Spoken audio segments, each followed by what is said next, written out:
Media social media کے ذریعے کس طرح کا مائنڈ بنایا جا رہا ہے. یہ جو مائنڈ بن رہا ہے یہ سارے ایویل کی جڑ ہے, سارے مسئلے کی جڑ یہ مائنڈ ہے. تو جب تک وہ مائنڈ آپ نہیں بدلیں گے, وہ سوچ نہیں بدلیں گے اور لوگوں کو حقیقت کا ادراک نہیں کرائیں گے, اس وقت تک یہ مسئلہ حل ہونے والا نہیں. اور گاؤں گاؤں گلی گلی محلہ محلہ پہنچ کر لوگوں کو بتایا جائے کہ کتنا بڑا چیلنج ہے, اور جو لوگ نفرت پھیلا رہے ہیں, سماج کو بانٹ رہے ہیں, وہ سماج کا پورے ملک کا کتنا بڑا نقصان کر رہے ہیں. آئیڈیا آف انڈیا کی اہمیت یہ ہے کہ اسی نے بھارت کو یونائٹڈ رکھا ہے, متحد رکھا ہے. اسی سے بھارت کا وجود ہے. ہمارا ملک یہ یورپ کے ملکوں کی طرح یونی کلچرل, یونی لنگوسٹک کوئی ملک نہیں ہے.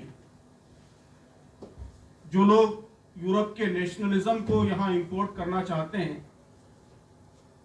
انٹیگرل نیشنلزم, ایتھنو نیشنلزم یا کلچرل نیشنلزم, جسے یہاں امپورٹ کرنے کی کوشش کرتے ہیں, وہ بھارت کی بہت ہی بیسک ریالٹی کو نہیں سمجھتے. یورپ کے ممالک وہ ایک لینگویج بولنے والے, ایک کلچر کو ماننے والے ممالک ہیں. فرانس ہے تو وہاں اب ٹھیک ہے, وہاں بھی ملٹی کلچرل سوسائٹیز بن رہی ہے, لیکن جب یہ کنسپٹ یہاں پہ امپورٹ کیے گئے تو وہ صرف ایک ہی لینگویج, فرنچ لینگویج بولنے والوں کا ملک تھا, فرنچ کلچر کو ماننے والوں کا ملک تھا. ہمارے ملک کا معاملہ یہ ہے کہ ابھی 2-3 سال پہلے سینسس کمیشن کی جانب سے لنگوسٹک سروے آیا ہے, جس میں کہا گیا کہ ہمارے ملک میں جو لینگویجز بولی جاتی ہیں ان کی تعداد 19,500 ہے. 19,500 بھاشائیں بولی جاتی ہیں. طرح طرح کے کلچرز ہیں, کئی ریلیجنز ہیں, لوگوں کے الگ الگ لائف سٹائلز ہیں, الگ الگ ہسٹریز ہیں. جیسا کہ ابھی بہت ہی خوبصورت کویتا رابندر ناتھ ٹیگور کی آپ کے سامنے پیش کی گئی کہ الگ الگ جگہوں سے لوگ آئے ہیں, ان کی ہر ایک کی لیگیسی ہے, ہر ایک کی اپنی ہسٹری ہے. تو ایسے multicultural, multiethnic, multilinguistic ملک کو جوڑنے والی جو چیز ہے وہ خواب ہیں, وہ ڈریمز ہیں, وہ ویلیوز ہیں جو ہمارے کانسٹیٹیوشن میں بیان کیے گئے ہیں کہ ہمارے نیتاؤں نے کچھ ویلیوز کی بنیاد پر, کچھ خوابوں کی بنیاد پر اس ملک کو متحد رکھا ہے. تو آئیڈیا آف انڈیا دراصل انہی ویلیوز کا نام ہے. وہ کیا ہیں؟ اس کا سب سے important source constitution of India ہے. تفصیل ہمارے سامنے آ چکی ہے کہ کانسٹیٹیوشن آف انڈیا کا بھی خاص طور پر پریمبل اپوروانند جی نے اور مچکن دوبے صاحب نے, دونوں نے اس کی تشریح کی ہے تفصیل سے, میں دوبارہ اس پر نہیں جاؤں گا. اس کے ساتھ ساتھ پارٹ 3 ہمارے کانسٹیٹیوشن کا, جس میں تفصیل سے لوگوں کے حقوق بتائے گئے ہیں, فریڈم, کہ کیا کیا آزادیاں یہاں لوگوں کو حاصل ہیں, اس کی تفصیل بیان کی گئی ہے.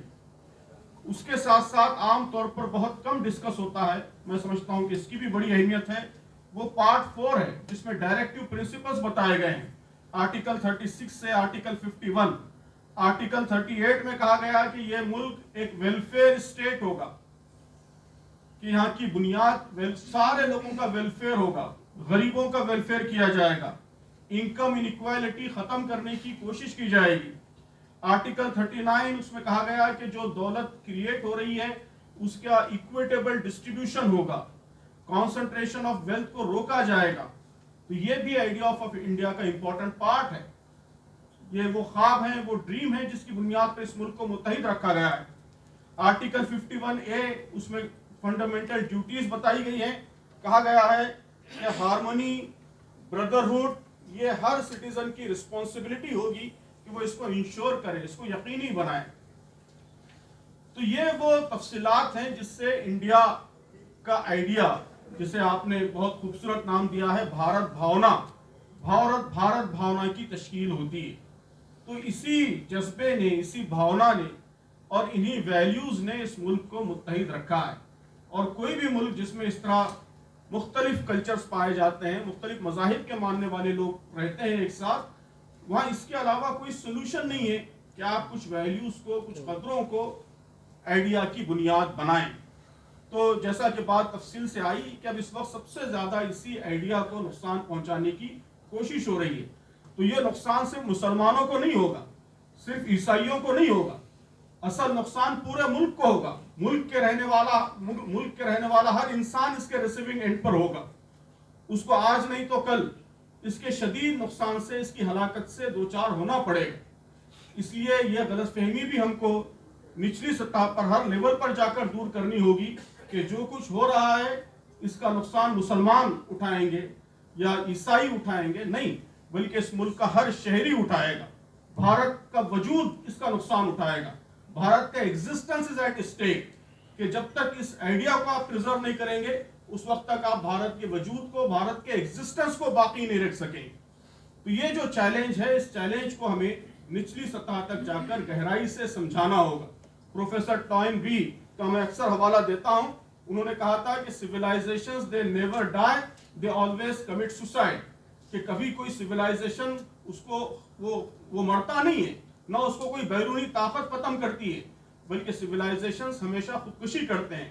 اور سویلائزیشنل سوسائڈ کی جو علامت ہوتی ہے وہ یہ ہوتی ہے کہ لوگ آپس میں ایک دوسرے سے لڑنے لگتے ہیں. انتشار اور ڈس انٹیگریشن اور آپسی نفرت, ہیٹریٹ, یہ اگر کسی سماج میں پھیلنا شروع ہو جاتی ہے تو یہ سویلائزیشنل سوسائڈ کی علامت ہوتی ہے. یہ اس بات کی علامت ہوتی ہے کہ civilization is at the stake of suicide.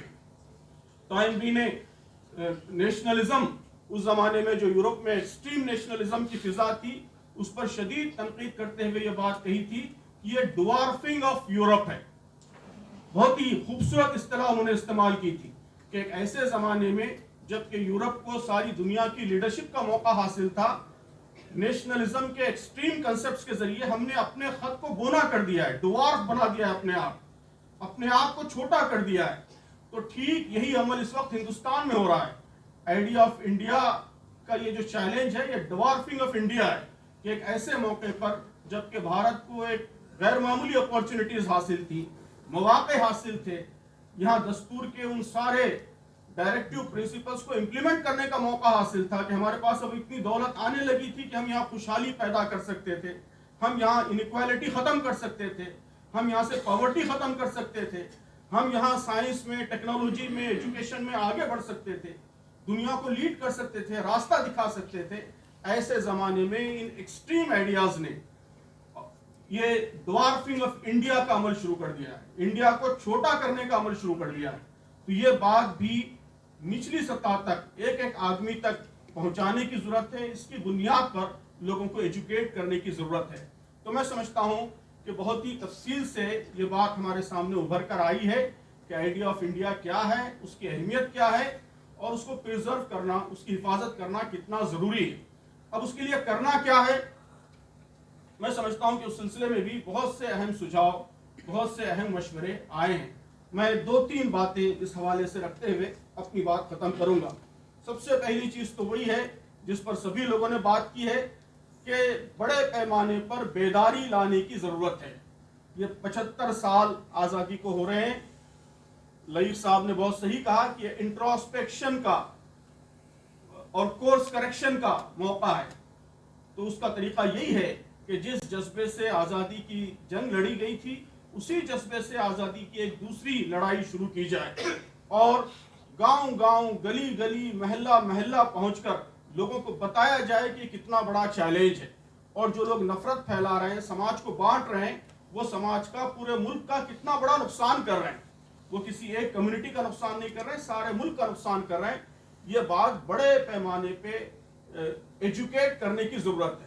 یہ مسئلہ صرف پولیٹیکل ریزسٹنس سے حل نہیں ہوگا, صرف لیگل ریزسٹنس سے حل نہیں ہوگا, وہ سب بھی امپورٹنٹ ہے, لیکن اصل جو مسئلے کا سلوشن ہے وہ لوگوں کے ذہنوں کی بیداری ہے, لوگوں کو سمجھانا ہے, ایجوکیٹ کرنا ہے. پروفیسر اپوروانند صاحب نے بہت ہی سمپل, خوبصورت مثالوں کے ذریعے بتایا ہے کہ میڈیا, سوشل میڈیا کے ذریعے کس طرح کا مائنڈ بنایا جا رہا ہے. یہ جو مائنڈ بن رہا ہے یہ سارے ایویل کی جڑ ہے, سارے مسئلے کی جڑ یہ مائنڈ ہے. تو جب تک وہ مائنڈ آپ نہیں بدلیں گے, وہ سوچ نہیں بدلیں گے, اور لوگوں کو حقیقت کا ادراک نہیں کرائیں گے, اس وقت تک یہ مسئلہ حل ہونے والا نہیں. تو اس لیے ایک بڑی موومنٹ کی, اسی لیول کی موومنٹ جو آزادی کے وقت چلائی گئی تھی, اسی لیول کی موومنٹ کی آج ضرورت ہے تاکہ یہاں دوبارہ امن و امان کا، جسٹس کا ماحول فراہم کیا جائے، اور جو ہمارا کانسٹیٹیوشن جن ویلیوز کی طرف رہنمائی کرتا ہے ان ویلیوز کو ریوائیو کیا جائے. یہ پہلی چیز ہے. دوسری چیز یہ کہ اس کام کے لیے یونٹی کی ضرورت ہے. جتنے لوگ اس آئیڈیا آف انڈیا کو پریزرو کرنا چاہتے ہیں انہیں اپنی وچاردھاراؤں سے، اپنی آئیڈیالوجی سے، اپنے پولیٹیکل ایفیلیشن سے، ان سب سے اوپر اٹھ کر متحد ہونا ہوگا اور ایک کامن اسٹرگل کا پارٹ بننا ہوگا، جز بننا ہوگا. یہ اسٹرگل ہر لیول پر کرنے کی ضرورت ہے. یہ آج کا اجلاس تو ایک طرح سے انٹلیکچوئل گیدرنگ ہے جس میں ہمارے بڑے بڑے انٹلیکچوئلس شریک ہیں، اور شرکا میں بھی اکثر وہ لوگ ہیں جن کا میڈیا سے یا انٹلیکچوئل سرکل سے تعلق ہے. تو انٹلیکچوئلس میں یہ موومنٹ چلے، ریلیجیس لیڈرز میں چلے. سوامی جی مہاراج نے بہت اہم باتیں بیان کی ہیں کہ اس طرح اور بھی ریلیجیس لیڈرز آگے آئیں. جماعت نے، ہم لوگوں نے اس کے لیے کوششیں کی ہیں، دھارمک جن مورچہ وغیرہ کے ذریعے کوششیں ہو رہی ہیں. ضرورت اس بات کی ہے کہ کوششیں ہر لیول پر ہوں، اور اسی طرح اسٹوڈنٹس میں، یوتھ میں، لیڈیز میں، ہر لیول پر یہ تحریک آگے بڑھے اور ایک یونائٹڈ اسٹرگل ہو. اس کی ہم سب کو کوشش کرنی ہوگی، اور اس کے لیے ظاہر ہے کہ وقت بہت کم ہے. جتنا آپ ٹائم ویسٹ کر رہے ہیں، جتنا ٹائم ہم ویسٹ کریں گے اور جتنی غفلت کا شکار رہیں گے، اتنا گویا ریوائیول اور کورس کریکشن یہ مشکل سے مشکل تر ہوتا جائے گا. اس لیے بہت تیزی سے اس کام کو آگے بڑھانے کی ضرورت ہے. تو میں سمجھتا ہوں کہ 75 سال آزادی کی جو سالگرہ سارے ملک میں منائی جا رہی ہے، تو اس کو منانے کا صحیح طریقہ یہی ہے کہ اس کو کورس کریکشن کا اور انٹراسپیکشن کا ذریعہ بنایا جائے. ذریعہ ہی نہیں بلکہ کورس کریکشن اور انٹراسپیکشن کی ایک اسٹرانگ موومنٹ میں کنورٹ کیا جائے.